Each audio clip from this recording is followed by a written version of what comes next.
tror en lille smule længere op. Meget lidt. Så hvis du ligesom lukker øjnene nu, Ja. og prøver at trække vejret sådan dybt ind.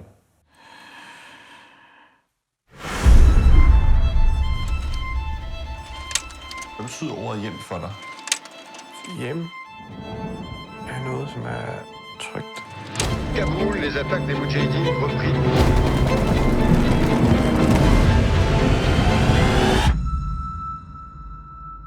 Har du nogensinde fortalt din livshistorie før?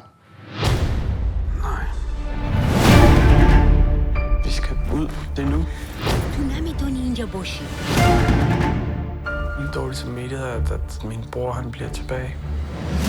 Vi flygtede med de menneskesmuglere. Det værste mennesker i mit liv. Har du fortalt Kasper nogle af de her historier overhovedet? Nej.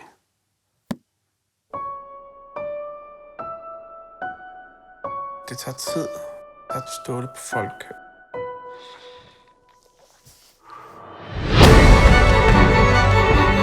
Det går ondt. Tænk tilbage. Så det er min fortid, og det jeg er ikke flygtet fra det, jeg har heller ikke lyst.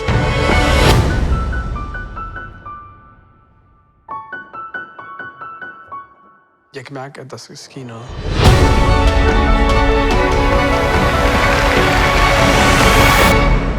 Her starter jo min historie.